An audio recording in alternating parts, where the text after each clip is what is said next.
Bonjour à tous, on se retrouve aujourd'hui pour continuer sur les systèmes différentiels et on va voir une autre façon pour résoudre ce système qui a été mis, je vous rappelle, sous forme matricielle.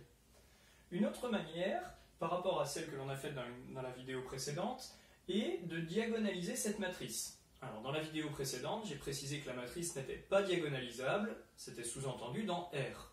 Il y a deux valeurs propres complexes distinctes que sont I et moins I. À partir de là, je vais pouvoir aller chercher les sous-espaces propres. Tout calcul fait, on remarque qu'un vecteur est dans le sous-espace propre associé à la valeur propre I, si et seulement si il est dans l'espace vectoriel engendré par moins I1.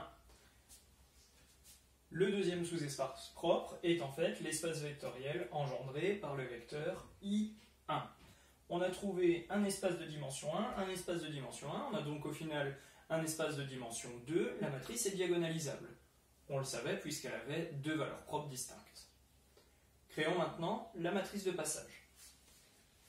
On appelle P la matrice formée avec les vecteurs colonnes moins I1 et I1, c'est-à-dire les deux vecteurs propres retrouvés. C'est la matrice qui me permet de passer de la base canonique, que je vais appeler la base B, à la base B', c'est-à-dire la base de vecteurs propres.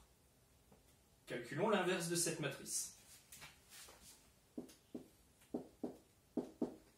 Pour calculer l'inverse d'une matrice de 2, je vous rappelle qu'il y a une formule. 1 sur le déterminant, donc ici, moi, mon déterminant, c'est moins 2i.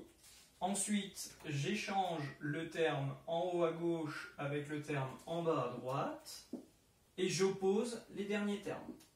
Voilà l'inverse de P.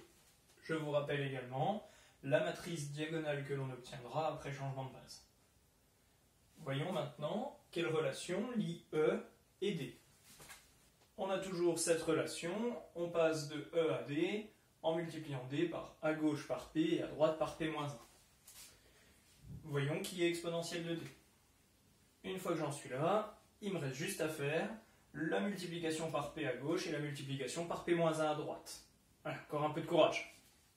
Il me reste ce calcul à effectuer. On peut remarquer que le 1 sur 2i de la matrice inverse, je l'ai repassé devant.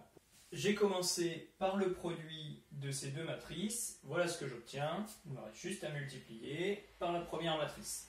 Voilà ce que j'obtiens. Vous allez voir, je vais prendre le 1 sur 2i, je vais le repasser à l'intérieur et on va reconnaître des formules classiques. Après avoir fait toutes mes simplifications, exponentialité plus exponentielle de moins it sur 2, c'est-à-dire ici cosinus. Ici, on reconnaît également cosinus de t. Exponentialité moins exponentielle moins it sur 2i, c'est en fait sinus de t. Et ici, au signe près, nous avons moins sinus de t. Ici, on a terminé le calcul de exponentielle de t fois e. Si je cherche maintenant à résoudre ce système différentiel, je vous rappelle, les solutions sont exponentielle de t fois e fois un vecteur quelconque.